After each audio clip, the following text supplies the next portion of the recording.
You're working for Friday. We live for Sunday.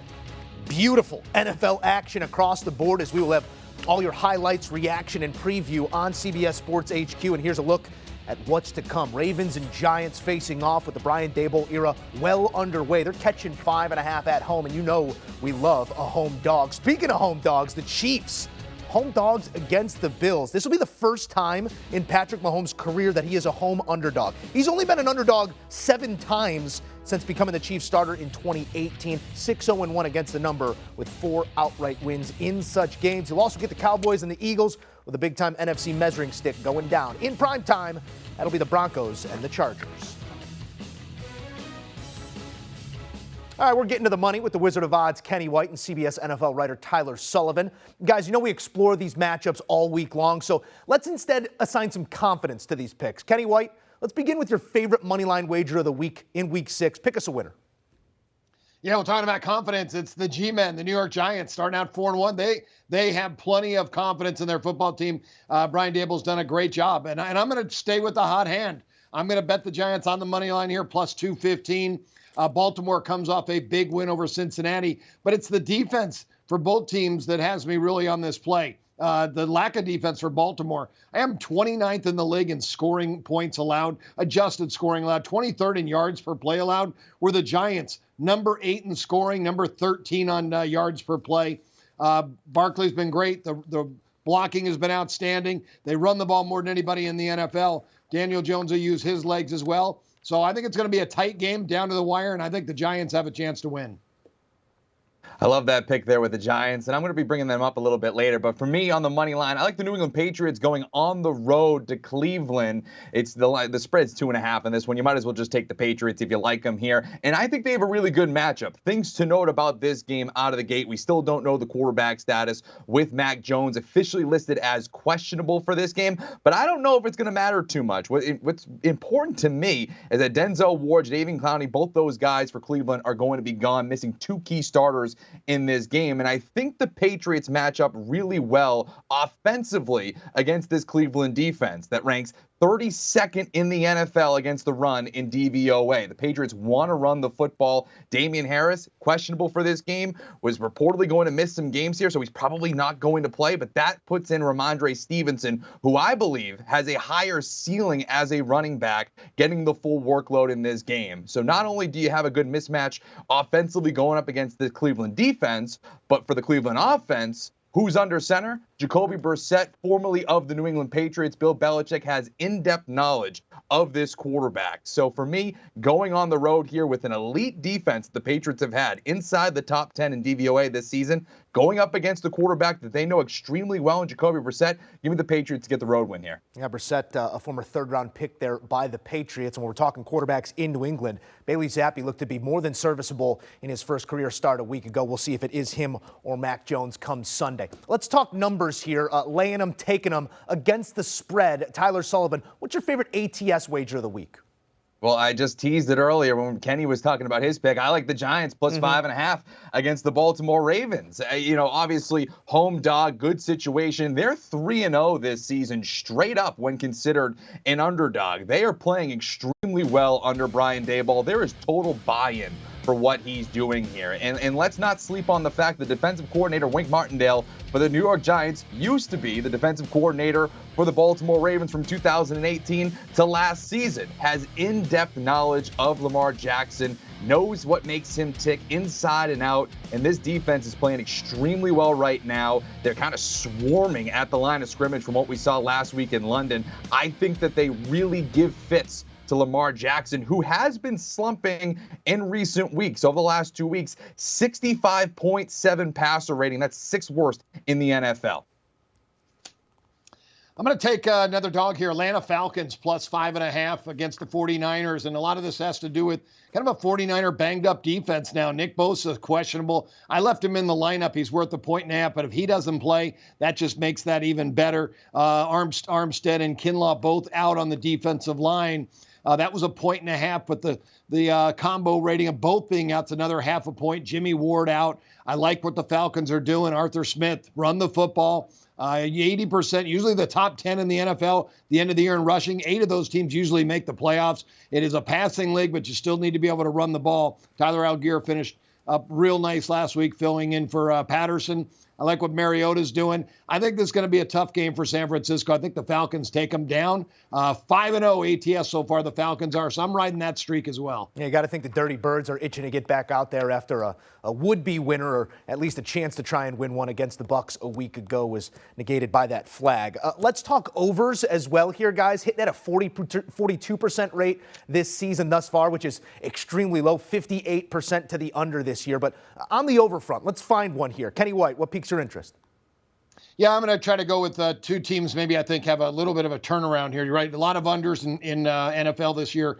I'm going to go Carolina and the Rams over 41. Really buying low. We know Ram totals are always far higher than this, but they're off back-to-back losses where they've scored a combined 19 points. I know Goff's questionable. He's going to play. Aaron Donald questionable. I don't mind if he doesn't play. That'll be better for my over. But Stafford's got to get it going here in this game at home. I'm sure this is what they're focused on, the Rams as a team this week. It's the offense, and get the offense going.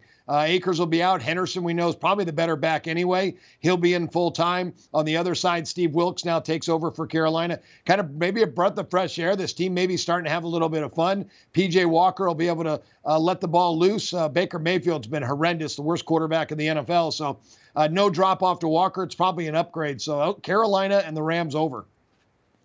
Big number here, 50.5, but I still think it's going over between the Arizona Cardinals and Seattle Seahawks. As crazy as it sounds, I trust the Seattle offense to get us there. 6.6 yards per play on offense, highest in the NFL. And on the other side, Seattle's defense, 6.6 yards allowed per play this season, the most in the NFL. It's just a remarkable, yin and yang for this offense and defense that's going to really light things up offensively. And then you look at the Arizona Cardinals, too. Both of these defenses rank in the bottom third in the NFL in DVOA, and both of these teams are going to be down their starting running backs, James Conner, Rashad Penny. That's going to include those offenses throwing a little bit more. And when you look at the Arizona Cardinals, dating back to last season, they play much better on the road. 29.3 points per game on the road, basically 30 points per game when they're away from Arizona. Now they're going up against a Seattle defense that's not particularly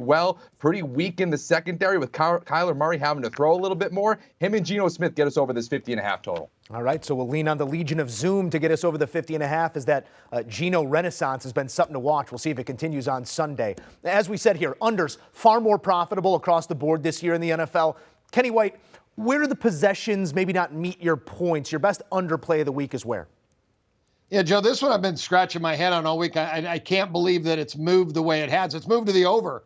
That's Pittsburgh and Tampa, open 42.5. It's up to 46, and I have no idea why. My total, I mean, this 38.5. I mean, I guess they're thinking Kenny Pickett at quarterback. They may be better offensively. They only scored 3 points last week versus the Bills. Then maybe they think he's going to turn the ball over. I don't know. But Tampa's defense has been outstanding. They've allowed 15 points or less in 4 of their 5 games. This may be the best defense that Kenny Pickett is. Well, it's going to be, because I think it is the better defense out of the Buffalo and Tampa. So I think he struggles. The Tampa offense still, without key starters on the offensive line, their median score this year, 20-14. Pittsburgh's median score, 17-24. Those come up just way short of where we're at. Tampa cannot run the football. 178 rushing yards the last 4 games. You think, well, they can't run, they're going to throw it. But you have to be able to run to really set the pass up. Pittsburgh knows Tampa's going to throw on every down. That's not going to help them scoring. You've got to be more balanced than what they are. So with the lack of balance on offense, the outstanding defense, and Pittsburgh defense is their strength of their team, I'm under 46 here. I don't know why it's going up, but it is. Maybe I got benefit of the doubt here. Kenny's got one Florida team. I got the other. Miami going up against the Minnesota Vikings at home. I'm going under 45.5. I think that's moved now to 45. Still would take the under here. You look at teams going to Miami. Historically, it's always been a tough situation for those teams. It's the environment, the heat, all of that plays a factor. And you look at what's going on this season. The 2 times that teams have gone down to Miami, total They have 26 points a game, or just in total this season, just 26 points. Buffalo Bills had the most, 19 in their game a few weeks ago against the Dolphins. You put that in for the Vikings side, and then you look at what's going on with Miami and the quarterback situation. Skylar Thompson's going to be starting in this game for Teddy Bridgewater, who might back up, but still in concussion protocol, still pretty much not sure what his status is going to be. Ultimately, I don't have enough faith in Skylar Thompson to get Kirk Cousins, go toe-to-toe with Kirk Cousins and really match the Vikings offensively, who I also think are just going to be struggling there. So for me, environment, backup quarterback, this thing should go under. All right, taking a look at those plays once again from our guys Kenny White and Tyler Sullivan, going down the line from money line against the spread, total over, total under for Kenny. We're going Giants, Falcons catching the 5.5, Carolina, Los Angeles over the 41, Tampa Bay, Pittsburgh under the 45. As for Tyler, he's on the Pats straight up. He's going to take those 5.5 with a home dog in the Giants. Arizona and Seattle over the 50.5, and defense sold separately. Matchup of the week, and we're going to play under in Minnesota, Miami. But no card is complete without a parlay play. So for that, Kenny White, we ask you to stack up a few of your favorites for a nice plus money return here on Sunday. Well, I'm going to take the Packers coming off a loss in London against the Giants. I think they bounce back here at 3-2. It's a team that they know they're a game behind Minnesota. Plus, they've lost the first game of the year to the Vikings. So they can't fall far behind. Aaron Rodgers has heard enough about how bad he has been and how bad the offense has been. I think they pick it up this week. The Jets defense has played well, but I still have 19th in the league in scoring points allowed in adjusted scoring. So still a below average defense. Again, I'm going to say if the number's 7.5, go ahead and buy it down to 7 if you have to. Okay. So the Packers minus a 7 and over 45. It's a parlay. You can adjust that extra 10 cents.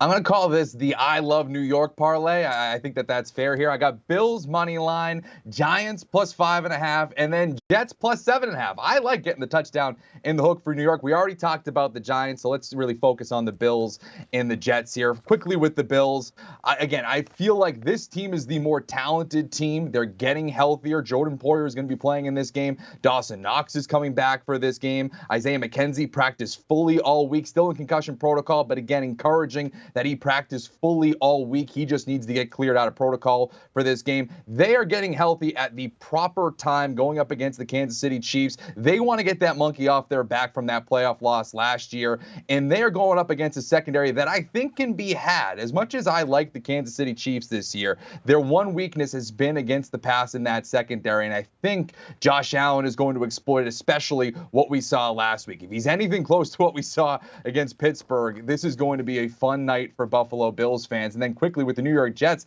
I just think that they're pretty frisky right now. I am not that confident in Aaron Rodgers and his Packers offense to really put up points. It feels like they don't know who they are offensively. Aaron Jones and A.J. Dillon weren't getting the touches in critical situations that you would assume that they would in that game against the Giants in London, which is just pretty head-scratching. Aaron Rodgers even saying as much about their offensive identity, going back even a few weeks, saying that they can't win the way that they've been playing for the foreseeable future. Something needs to change. So far, we haven't seen that. In the Jets, this has great backdoor potential. They have the most points scored in the fourth quarter in the NFL this season, and Zach Wilson has been playing particularly well. Unbelievable passer rating, his yards per attempt, his completion percentage, all of it goes through the roof in the fourth quarter. This has great backdoor ability here, and it pays out at plus 516. And if you really love New York, maybe you sprinkle the Yankees in there. Game 4 should be Cole. We'll see, but we do love a branded parlay here on Sportsline. Fellas, we appreciate your insights as always. Do you want a sports network that delivers everything that matters about the game? The highlights, the picks, the instant analysis, no yelling, no fake debates, no politics. Hit the subscribe button and never miss a moment.